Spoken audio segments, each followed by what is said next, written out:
Well, hello, brothers and sisters. Welcome back to our study of life under the sun, where God is trying to convince us that everything is haval, futile. It seems to miss something palpable. And that's his point, right? He's trying to find the palpableness, something that we can hold on to compared to the smoke that is life. And that's why he studied so much. And he tried to build his constructions and his family and his riches. But ultimately was still left with a certain haval. Well, today he's going to start exploring a certain subject in and of itself. That's going to lead him down a very discouraging dark hole. He's going to put in his spike of truth, that nail of truth like we were talking about before. Put some rope on it and start going down the hole. But at some point it's going to break and he's going to fall into despair. You're going to see what I mean with all these weird images as we continue in chapter 2 and read. So I turn to consider wisdom and madness and folly. For what can the man do who comes after the king? Only what has already been done. The term means to be put together, to assemble all this wisdom, but also folly. Now remember that folly probably means all these other ideologies and philosophies from the world. And before we say yuck, let's not forget what we call general revelation, where God has kind of revealed himself in a smaller sense in this world through other people's writings and things.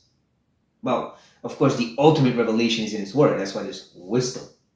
Wisdom is applied knowledge from God, living according to his will. But he has all of this information. Why? Because he's asking himself that question, right? Like I said, he's looking down a deep hole and say, I gotta understand this hole. I gotta go down and explore this cavern. This cavern being this person that comes after me. Is he gonna continue this great work I'm doing, or is he gonna ruin it? That's what's gonna lead down his exploration. So he's gonna put this big old nail of truth, like we do, tie the rope on it, like I said. But first he's going to explore and put a light right on this nail. What is this nail? It's going to help us to go down this hole. He says, then I saw that there's more gain in wisdom than in folly. Is there more gain in light than in darkness? Gain, again, that word of palpableness. So that solid of life under the sun comes from this wisdom, right? Applied, God-given knowledge. It's definitely more useful than folly itself, all these other revelations and thoughts of the world. Just like light is better than darkness. Have you ever tried to work in the dark? Like really, really dark? It's almost impossible. You can't see what you're doing. You can't see your own hands. You need the light. Wisdom is more useful. Yet, as we're going to see, it's not the entirety of the palpableness that we're looking for. The wholeness of the gain we want. Still, this nail is good and solid. He continues to say about this nail, the wise person has his eyes in his head, but the fool walks in darkness. And yet, I perceive that the same event happens to all of them. A little bit of poetry by Kohelet to show us how great this nail really is. He's not downing or speaking ill of this nail. No, like he said, it's like the wise person who has his eyes in his head. What does that mean? Well, we can think of Jesus, who said that the eyes are the light of the body. In other words, what you watch, what you learn, will either give light inside of you, your inner man, or bring darkness, if it's really bad stuff. And you compare it to this other part, right?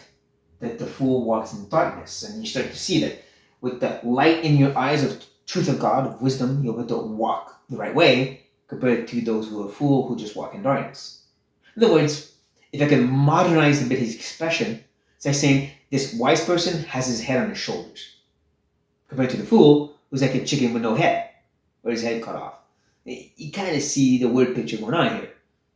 Yet there's still a problem though. He's realized something really important, that the same event happens to both of them. What's this event that seems to trouble Kohelet? An event that's so shaky it's going to unlodge this nail fastened in the rock, and he's going to start falling and falling and falling. What's this event? Let's keep seeing. Then I said in my heart, what happens, the event, to the fool will happen to me also. Why then have been so I have been so very wise? And I said in my heart that this also is vanity. Oh no, Hevel has come back again.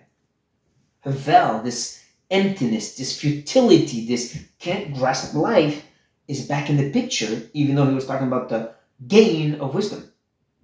Because of this accident, once again, this event that happens, both to the wise and to the fool.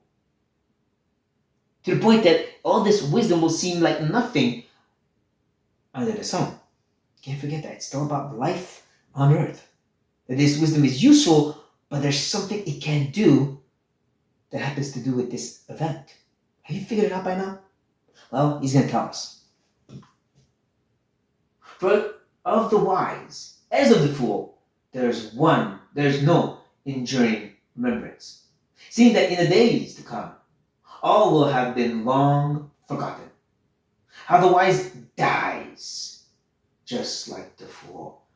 That's it. That's the great event. All of us die.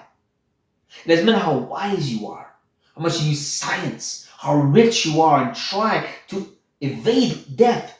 You cannot. No matter how much we think we have, we will all die. It is appointed to all men to die once. It's just a reality. We will all die. And God's the one who appoints it. So even if you think you've escaped it, no. When God says this is it, you are dead. No matter how wise or foolish you are. What a great havel, right? What frustration. This person and everything they've done stopped because death struck them down.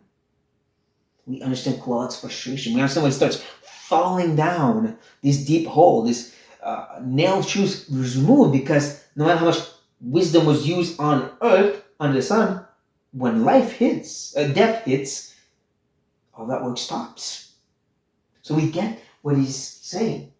Especially when he starts adding about this idea that the wise or the fool, their memory is not enduring, it's not eternal. Not their life, their memory here on earth, here under the sun. Right? Everything will be forgotten.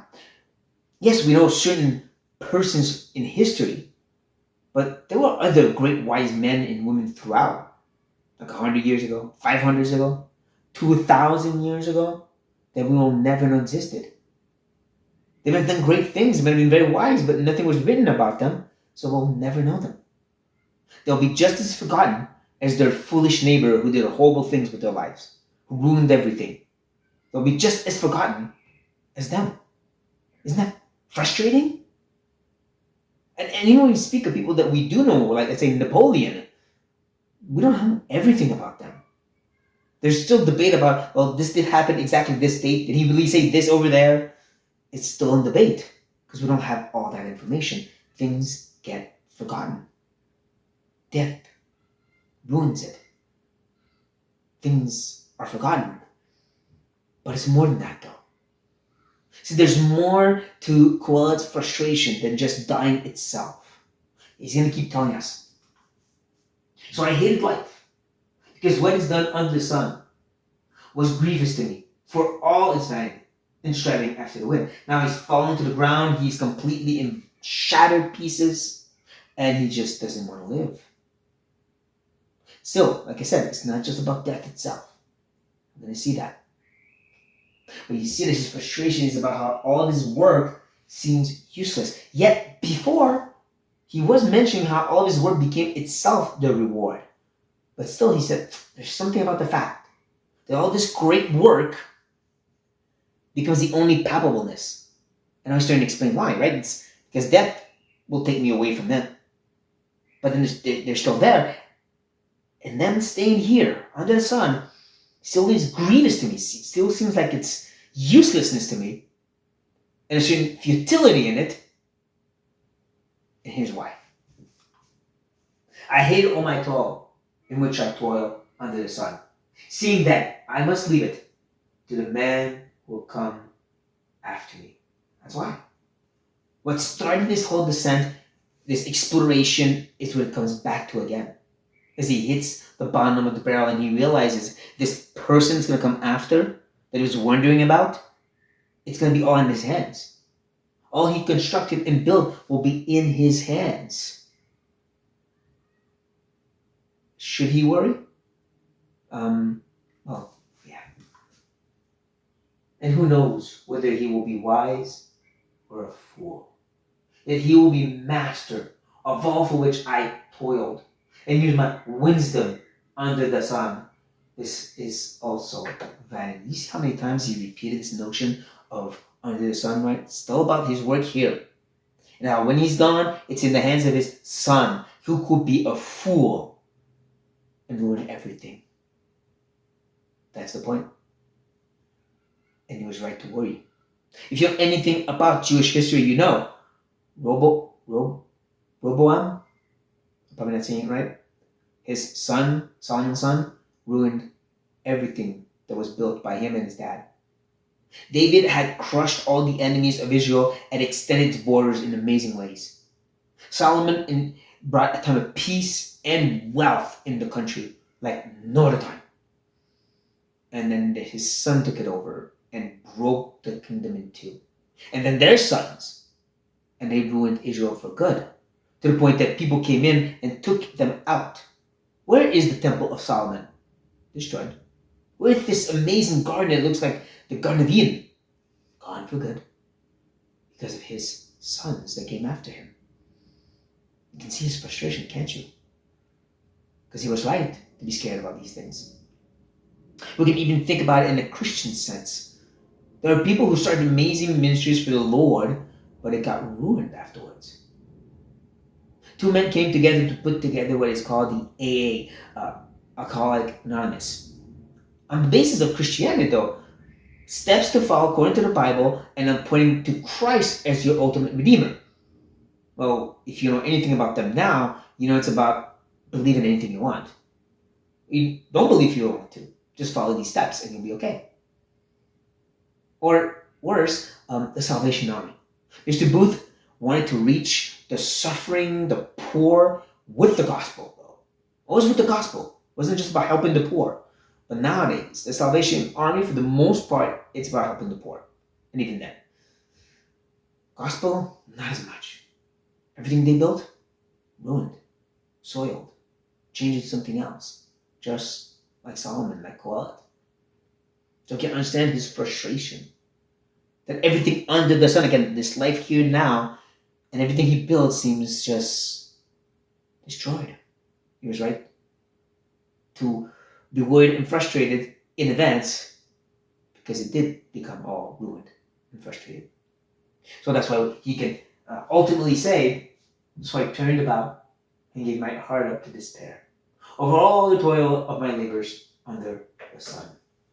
You can see him almost in tears at the bottom of the well, just saying, I just want to die. Right? Everything is useless. Death will take me away from it, and my son will take it to pieces. What hava? What seemed to be the reward has ended up being nothing under the sun. Don't forget that. See, we can't forget, even as Christians, death is not a good thing. We shouldn't be hoping for death itself. It's an enemy in the plan of God. Death came with sin. It's not good. We need to be more like Paul, who, like the other Christians of his time, was hoping for the return of Christ in their living, so they could be taken with him in a moment, in the twinkle of an eye, to be with him forever, transformed, not dying. We need to hope for that, because death is an enemy. Death ruins the work of God here on earth per se, in a certain sense, because it takes away those servants. It's okay, it's appropriate to say it's sad that this worker, this minister, this person of service was taken too young, like Spurgeon, who died pretty young.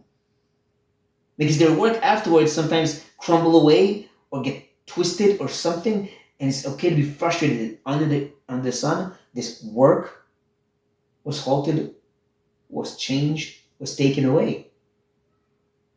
Because again, we're talking about this life here and now. Yet it's not about life here and now. So that Colin understood last time. If this is the reward itself, the ministry of Spurgeon, just what we have here and now, that in itself is a havel, because it's not about here and now. This will not last forever. So even if you invest it in your family, it's a good thing. You have to realize, one, when you're gone or when your kids grow up, they might turn away. But two, it's not about here and now, because life continues and then dies out.